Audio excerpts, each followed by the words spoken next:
What's up, everyone? Hope you guys are having a great week. Welcome back to another session of the Ask Matt Q&A.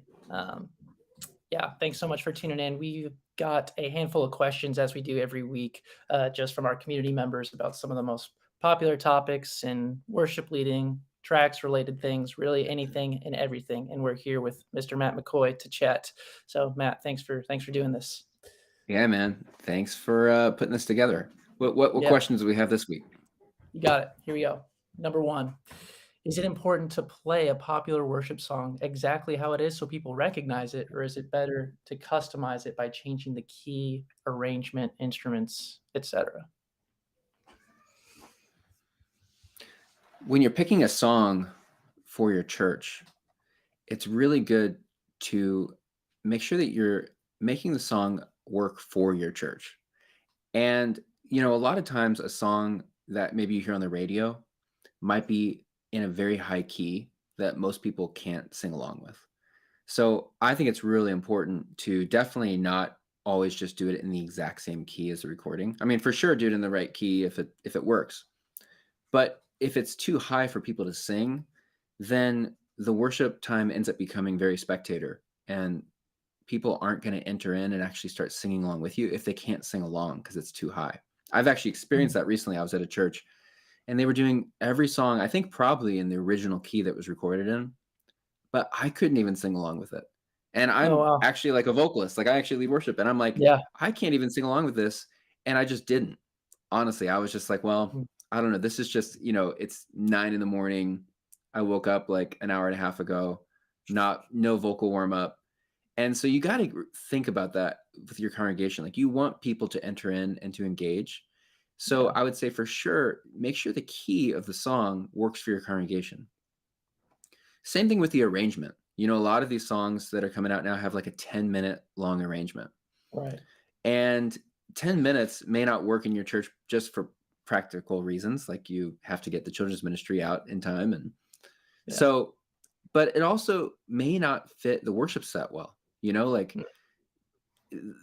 listening to a song like Waymaker for 10 minutes is different than singing a song like Waymaker for 10 minutes. Yeah. And I do think that you have to have some wisdom in thinking through, okay, what arrangement is going to really fit our church well for this Mm. morning? So yeah, I think change the key, change the arrangement. Um, what else would you maybe change? What was the other part of that question? Instrumentation, like how you would Instrumentation. approach, yeah, how you'd approach I think those that's things. going to naturally happen. I think instrumentation will naturally happen depending on what instruments you have on your team. And also, everybody's very unique in how they play instruments. I could tell Yeah. someone to play the lead line of Lion and the Lamb, just like the album. And most of the time, they're going to play it 90% of the way like the album, but they cut the other 10% is like their own kind of flair. That is just their unique way of playing electric guitar and their tone. So I do think that instrumentation is just going to happen naturally. So you don't have to think about that Yeah. one too hard.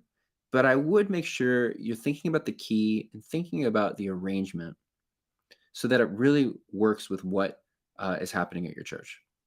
Mm. Awesome. Awesome. That's a great one. Cool. Question number two is, what advice would you have for a new worship leader that just joined the team for the very first time? Worship leader that just joins the team. Whew, this is a good one. Yeah. I was on staff at a church called Harvest for about 10 years. And I remember one of the slogans for a worship training program that we had for like new worship leaders coming through and coming in to get training was check your ego at the door. Mm. And, musicians, sometimes we have this weird bent towards, wanting to getting the vocal part. We want to be able to have that solo or the drum solo, or we want to be able to Yeah. lead the song. And we're kind of thinking sometimes a little more self-serving versus seeing the bigger picture and serving the church and the congregation and the other people on your team too, remembering that you're part of a Yeah. team and waving each other's flags and letting other people championing other people's instruments and gifts that God's given them. And so all of that requires you checking your ego at the door Yeah. and remembering and realizing that this is not about you. This isn't the Matt McCoy performance time or the Matt Slack performance Mm. time. That this is a worship time where it's not about us. Like we're pointing people to God, and you have to remember that. And you have to just kind of remind yourself of that. And I think it's healthy to remind each other of that if you all have that kind of mentality. So I would say that. But I think too, also if someone's just getting started, I would encourage them to watch very closely how we do rehearsals. Watch, maybe if it's a new electric guitar player, have them come on during a rehearsal or during one weekend and just have them play second electric guitar and just Yeah. watch how the other guy actually does it. Like where does he play his parts tastefully? Mm, Sonically, how does the sound sonically? mhm. How does he interact in rehearsal with other people? Same thing for all the instruments, drummers, bass players. Maybe have a new drummer come and just watch for a whole weekend, Yeah. not play Yeah. at all, but just sit and observe. They're going to learn a lot just by observing. Because a lot of times we're not just taking the time to really take the intentional time to just watch, not do, but watch Right. and then do. So, same thing with vocalists. I would have them all come and just watch Yeah. and then let them actually participate and be a part. But they kind of get an idea then of how the culture is, how you run rehearsals, how you interact with each other, kind of the flow too of how the weekend goes. Because a lot of times Yeah. people who are just getting started can get overwhelmed with like, if you're doing 3 services and Yeah. people are running around and it can be kind of chaotic, and that can kind of make them nervous. Where if they maybe come and just watch and observe, that will kind of help relieve a lot of nerves as well. Yeah. Yeah. Awesome. Do we have any, Question number 3. oh, by the way, I think we forgot to say that if anybody has any questions live, if you're watching this on YouTube, Facebook, wherever you're watching this, if you've got a question that you wanna ask right now live, just type it into the chats wherever you're watching this from, and, we'll knock that Yeah. question out. So, Yeah. Absolutely. Thank you. Thank you. The next question we have says, "What tips do you have for adding pads in with your tracks? How loud should they be? What types of sounds should you want to have?" pads. Yeah.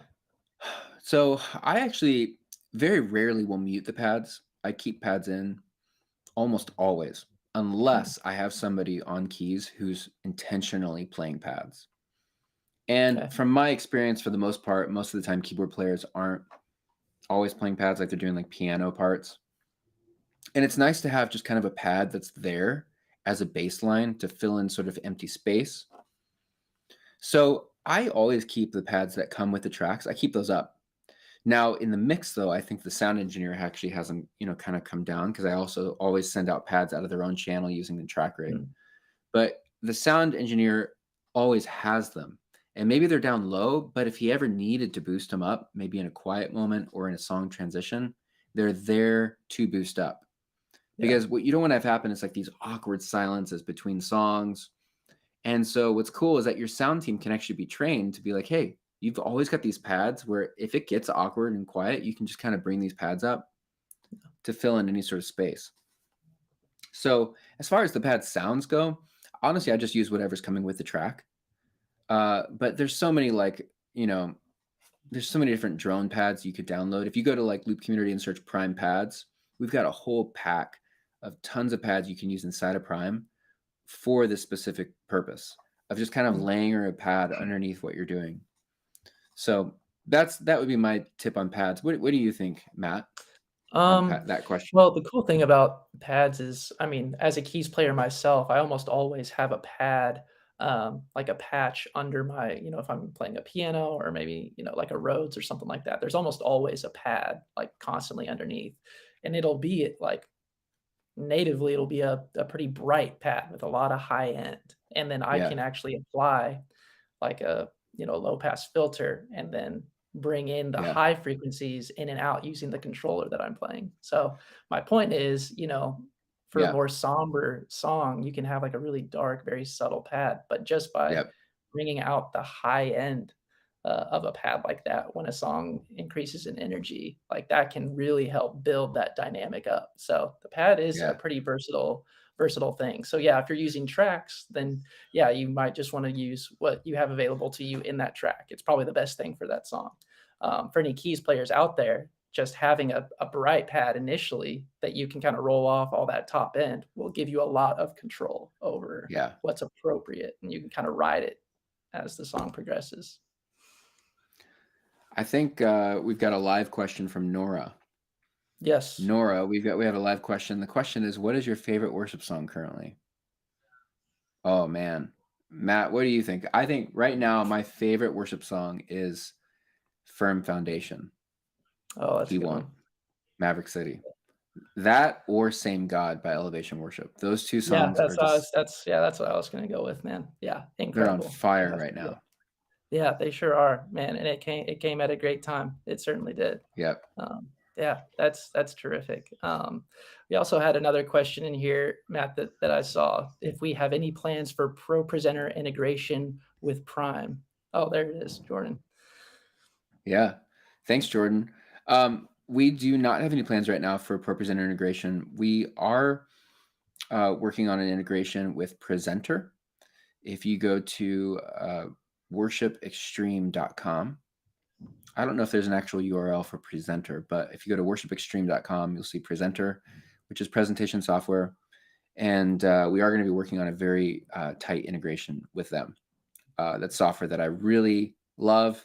What I love about it is it's completely free. And at Loop Yeah, Community, everything we do at Loop Community is all about providing affordable resources for churches, because I know that churches don't have a lot of money.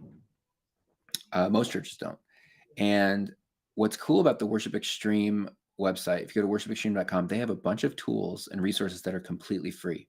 They have Presenter, which is a pro presenter, basically, for presentation. They have a music stand for charts. They have one that's really cool called Planning, or maybe it's Services. I can't remember which one it's called. I think it's Planning. And it's I think basically a that's right. free planning center. You can do Hmm. everything you would do in Planning Center, but it's completely free. And I just love that. I love the tools they're building over there. So we're going to be doing a tight integration with them. So stay tuned for that. What Yeah, else we got, Matt? that'll be fun.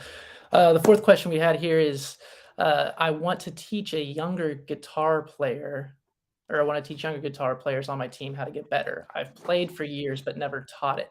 What tips do you Yeah. have? Maybe teaching younger players on your team. Yeah. I don't play electric guitar either. But what I would do if I had a young worship guitar player, I would be sending him or her videos of other worship guitar players. There's YouTube channels all over the place of these guys who are like maybe the worship guitar player in a Bethel or an Elevation or Hillsong. And they do training videos talking about how they play specific parts or how they link all their guitar pedals together, how they get good tone out of a distortion pedal or something. They do tons and tons of videos about that stuff. And I would try to get my new electric guitar player really hooked on one of those people as Mm, an influencer, as somebody that they really look up to, as somebody that they're like, this person's going to influence my electric guitar playing. I like their sound. I like their approach. I would try to yeah. get them hooked on one of them, because you'll grow so much almost by imitation in a way.